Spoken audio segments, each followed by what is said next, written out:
Hi, Eric Simpson here from the Coach Me Slim and Trim program, a program designed for busy professional women who are looking to drop 2 to 3 dress sizes in the next 3 to 6 months without having to starve themselves on some crazy wacky diet or become a slave to the gymnasium. Now, in this week's tip, I'm going to speak about weight loss and motivation. Now, there is a myth going around that you need to be incredibly motivated in order to lose weight, whether that be 10 pounds to 110 pounds. And the truth of the matter is, again, in my opinion, there are only 2 occasions when you need to have high levels of motivation. Certainly if you're working with somebody like me or my team or going to a gym or anything like that, or a slimming club, there are 2 occasions. Occasion number 1 is when you pick up that phone to make the phone call. That can and does require for most people a lot of motivation, because you are now taking a step out of your comfort zone. You're now exposing yourself to somebody else or other people. So that requires a very, very high level of motivation to be able to take that first step. The second occasion you need high level of motivation is when you actually have to turn up to see that person or go to that facility. But once you've taken those 2 steps, the initial contact and the initial meeting, which have required 2 levels of high motivation, everything thereafter should be moderate to low levels of motivation in order to help you to succeed. Why?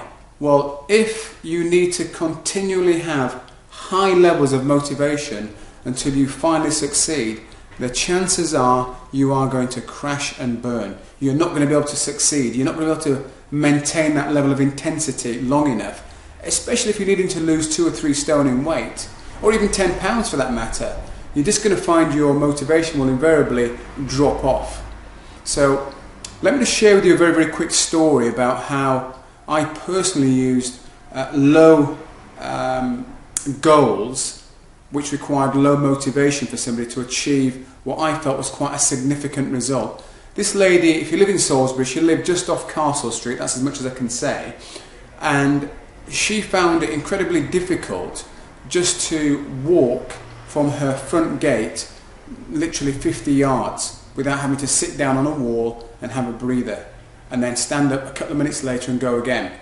So when I wasn't working with her, the physical goal that I set her was to leave her front door and walk to the gate and then walk back into her house. Now you may be thinking, well, what was the point of doing that?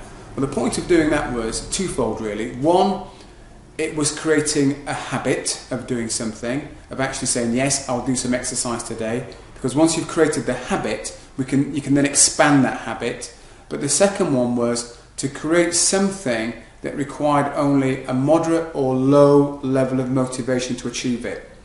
Because if I'd have said to her, right, you need to go and walk for 30 minutes, come on, it's only 30 minutes, whilst that may seem quite easy to me, to her that would have been the equivalent of running the London Marathon. So in your situation, you need to be thinking about things that are easy to achieve. The easier you can make them to achieve, the more likely it is you're going to do them, because you're not calling upon emotional resources that require you to be highly motivated all the time. So this idea that you need to be highly motivated, pumped up, supercharged, like you see on some of these workout videos, come on, let's go.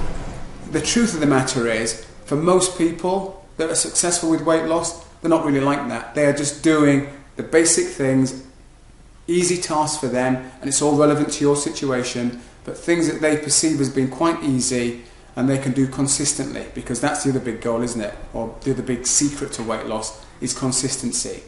So just to summarize again, you only need high levels of motivation, in my opinion, when you make the first contact, when you turn up for the first appointment. Thereafter, everything that you are being asked to do by whoever it is you're working with should require you to only need moderate to low levels of motivation to complete whatever exercise, whatever task, whatever homework they're giving you to do in between sessions of seeing them. Hopefully you found that useful. As ever, if you do have any questions at all, then please feel free to either email them in or send them via Facebook. And again, I'll put together a video just like this to answer the questions.